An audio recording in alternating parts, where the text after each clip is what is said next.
social charter, but it's to promote nuclear power.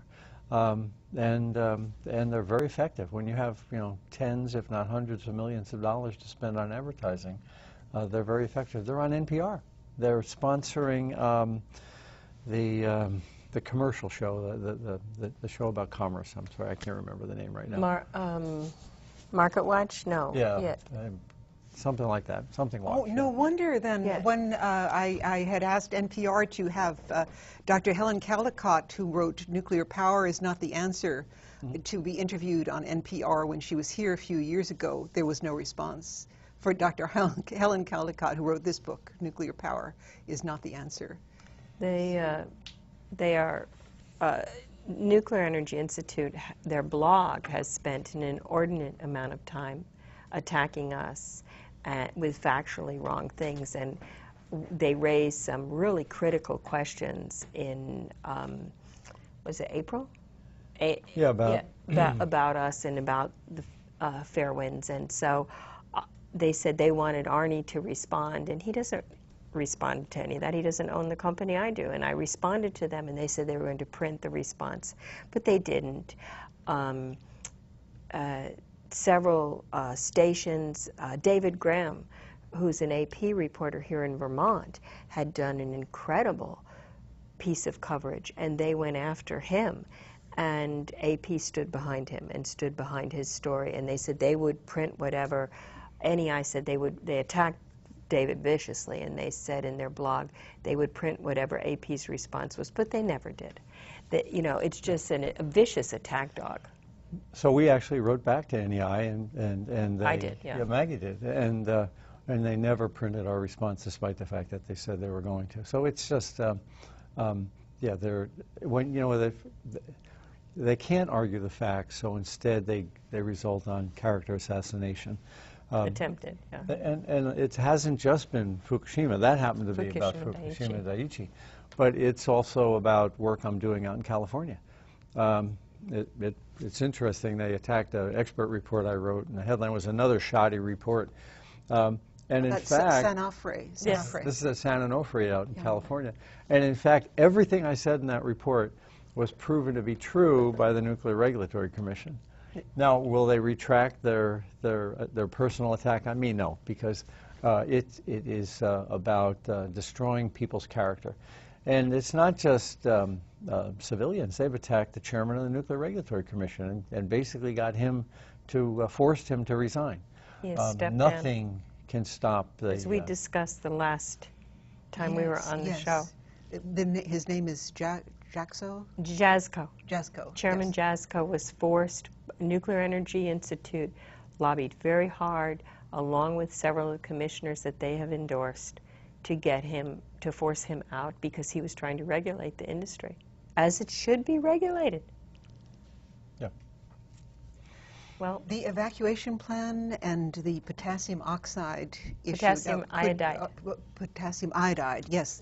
Can you tell me something about that? Because I know that people who are near nuclear power plants are supposed to be given this. Yeah, it's it doesn't protect you from all the radiation, but it does protect you from the radioactive iodine if you take the pill.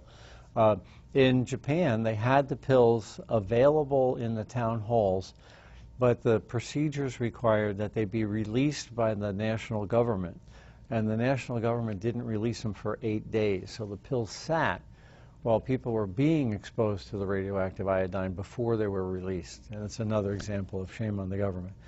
So there's a lot of children showing up now with enlarged thyroids and thyroid damage, and now that the government has decided, well, most of them are okay, so we're going to check once a year.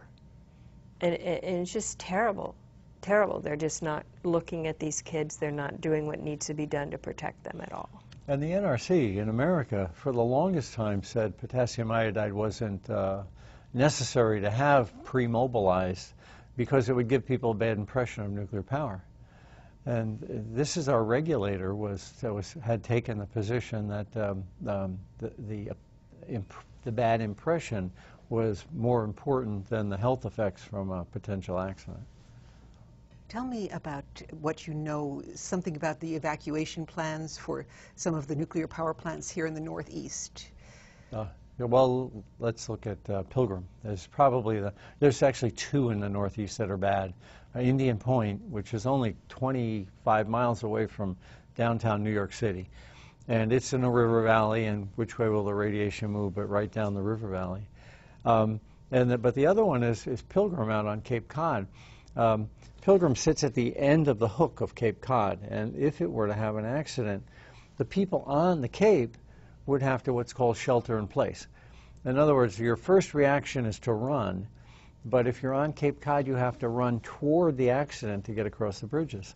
So that the net effect is that the government will prevent them from leaving and force them to stay in their homes while the radioactive plume moves over them. And what are the consequences of that? Well, if we look at at Fukushima, we've got serious contamination out to 50 miles. And of course the Cape is even closer than that. So it's entirely likely that people would be covered by not just radioactive gases, but radioactive particulate as well, and be forced to stay in their homes by the government that's supposed to be protecting them. And if we look at 3 Mile Island and look at Dr. Steve Wing that Arnie talked about earlier, he is a noted epidemiologist at University of North Carolina. And his studies show, I mean, they're totally conclusive with public data that shows the cancer rates that increase because of 3 Mile Island. And that was right in the path. And you get it on the West Coast, too. The other bad one is San Onofre, which has 8 million people within 50 miles. And what's happened is it was a little burg when it was built 40 years ago, but his population explosion has blossomed around that plant, so that in the event of a serious accident, it would be impossible to evacuate. And in the event of a serious accident, all of our food is grown there. 8 million people are there. Enormous industries are there. It would be trillions of dollars of loss in the event of a serious accident at San Onofre. I hope that there will be a day when there will be no nuclear power plants anywhere. And viewers, we know that things can change quickly. In the country of Germany, they have decided to phase out nuclear power. That happened very quickly. And it happened because of a politically savvy head of state, Angela Merkel, listened to her to the people who would either keep her in office or not, and she listened to their concerns. So, viewers, let's hope that our legislators can listen too, right, to the truth. But it's so sad that the truth is as rare as a perfect diamond in this culture. And here we have some information that is very valuable to us. So I'd like you to please say something as an ending to this program now. Again, it's disturbing but enlightening, and I thank you very much for coming, and please come back again. So. We'd love to come back again, and I thank you for hosting both of us. And our work is very challenging and very disturbing because we see so many people who are being impacted, both from a long time ago at 3 Mile Island and Chernobyl, and currently from Fukushima Daiichi's triple meltdown and the radiation releases there, and the risks that the industry is taking with people's lives. We see that every day. So it's sobering work. I did nuclear public relations, and Arnie was lead engineer. That's how we met on a particular project. And I no longer support this industry at all. I can't believe that the industry didn't work together after this triple meltdown to help protect the people of the world. Arnie? Well, there are better ways in the 21st century to generate power than to burn uranium. A good friend of mine is David Friedman, who was the chairman of Tennessee Valley Authority, and he said it makes absolutely no sense to replace carbon dioxide with plutonium. He said there's got to be a better way than either of those two. So we have a false choice. People are saying, well, global warming, we need to have uranium. Uranium means plutonium, means keeping this stuff in the environment for 250,000 years. there are better ways, and we